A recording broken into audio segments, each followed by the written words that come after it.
Before we begin, I just want to say thank you for being here, and thank you for subscribing to the channel if you haven't already. Now, without further ado, let's get into this week's episode.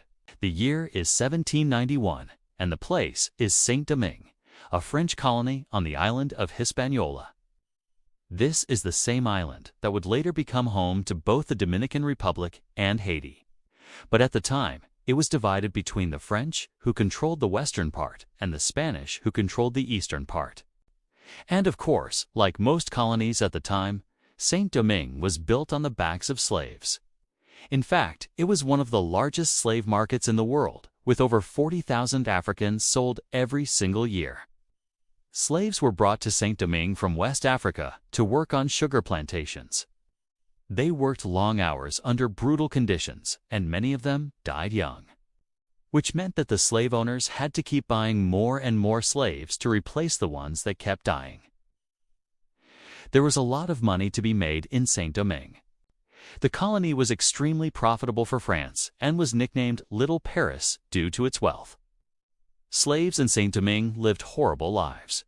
They worked long hours, were poorly fed, beaten often, and had no rights whatsoever. Many of them didn't know where they came from or anything about their families because when they arrived in Saint-Domingue, they were stripped of their names, cultures, and histories. They were just given numbers and forced to work until they died. Despite the brutality of slavery, there were some slaves who managed to escape and hide in the mountains. They created small communities where they could live freely without the threat of being captured and sold. These communities were known as Maroon communities, and while life in these communities was still hard, it was much better than life on the plantations. In 1789, the French Revolution began in metropolitan France. While this had little immediate impact on Saint-Domingue, it would soon have a profound effect on the colony. One of the main ideas of the French Revolution was liberty, equality, and fraternity. For the slaves in Saint-Domingue, this sounded pretty good. They started to hope that maybe one day they, too, could be free. As the French Revolution continued, things in Saint-Domingue started to change. In 1792, a group of slaves led a revolt against their masters. They killed many planters and took control of the colony. This revolt was brutally crushed, but it showed that the slaves were willing to fight for their freedom. By 1793, the French government had changed. There was now a new leader, a guy named Maximilien Robespierre. He was in charge of the Committee of Public Safety, which was responsible for protecting the revolution from its enemies. Interestingly, Robespierre wasn't actually in favor of slavery, so he made a deal with the British.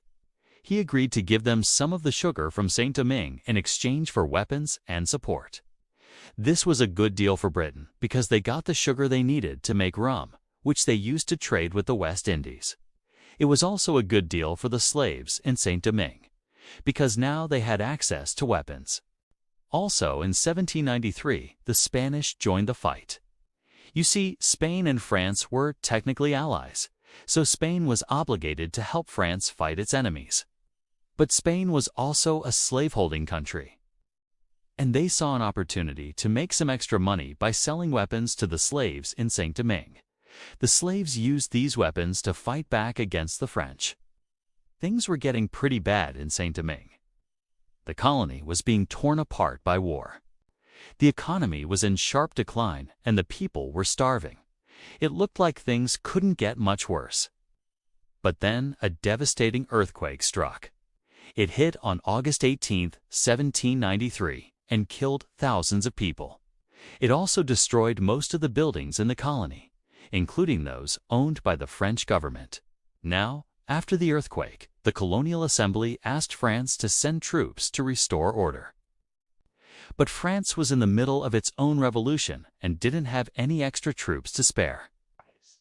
So, they said no. With France unable to help, things in Saint-Domingue descended into chaos. There was fighting in the streets, food shortages, and disease outbreaks. It seemed like the end of the world. Then, along came Toussaint Louverture. Toussaint was born into slavery in Saint-Domingue in 1743. He was the son of an African woman and a French man. When he was just 9 years old, he was sent to work in the fields. He worked there for many years, but he never gave up hope of one day being free. Toussaint was a smart guy. He learned how to read and write in secret and eventually became a successful planter. He owned his own plantation and had a lot of money. But even though he was rich, he never forgot about the other slaves. He wanted to be free. So when the revolt broke out in 1791, Toussaint joined the fight. With France unable to help and the colony in chaos, Toussaint decided to take matters into his own hands. He gathered together a group of rebels and started fighting back against the British. His group was successful, and soon he was in charge of the entire colony. In 1796, he declared himself Governor-General of Saint-Domingue. This made him the leader of the colony. Under Toussaint's rule, Saint-Domingue became a much better place. He abolished slavery, set up schools and hospitals, and created a constitution. The constitution made Saint-Domingue a republic and Toussaint its president. He ruled fairly, and everyone in the colony liked him, whether they were black or white. Toussaint was seen as a hero by the slaves and a tyrant by the French. You see, France didn't like that Toussaint had declared independence. They wanted Saint-Domingue back. So they sent in troops to try to take it back.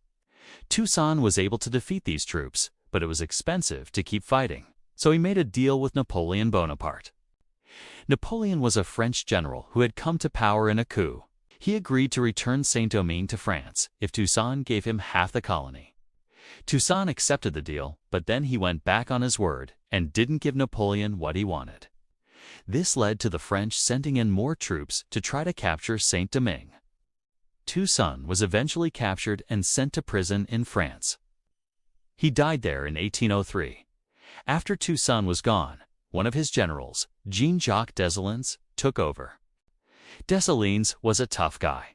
He was willing to do whatever it took to win the war, even if it meant killing innocent people. Under Dessalines' rule, Saint-Domingue became a much darker place. People were killed for not supporting the revolution, and the economy collapsed. Dessalines wanted to be emperor of Saint-Domingue, but the people didn't like him enough to make that happen. So he made a deal with another general, Henri Christophe. They agreed to share power if they could defeat the French.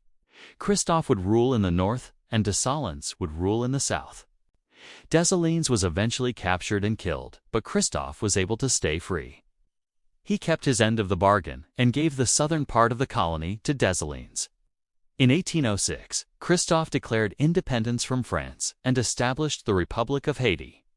He was the first black head of state in the Americas, and the first black head of state in the world since ancient times.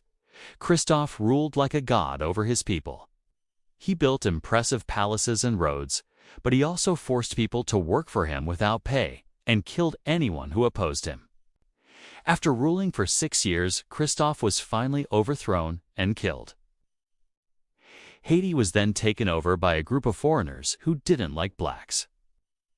They enslaved the entire population of Haiti and ruled over them like gods. Haiti was then taken over by a US-backed dictator who ruled over the country for 15 years. Finally, in 1915, the US Marines occupied Haiti and put the country under military rule. The US stayed in Haiti for 19 years before they were finally kicked out in 1934. But despite all this, Haiti has come a long way since the days of slavery. Today, Haiti is a democratic republic. The country has a long and complicated history, but it is a history that is worth knowing about. Now let's take a look at some of the lessons we can learn from Haiti's past. Slavery is wrong. It is cruel and inhumane. It should never be allowed to exist again. Equality is important. Everyone should be treated equally, regardless of their race or gender. Freedom is worth fighting for. If you are not free, then fight for your freedom. Also, be careful of false friends. Some people will pretend to be your friend, but in reality, they just want what you have. This was the case with Toussaint.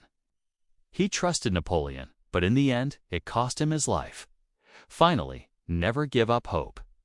No matter how bad things may seem, there is always hope for a better future. This was the case with Haiti. Even after centuries of slavery and oppression, the people of Haiti never gave up hope. They fought for their freedom, and in the end, they won. Thanks for watching. If you enjoyed this episode, please leave a like and subscribe. We'll see you next time.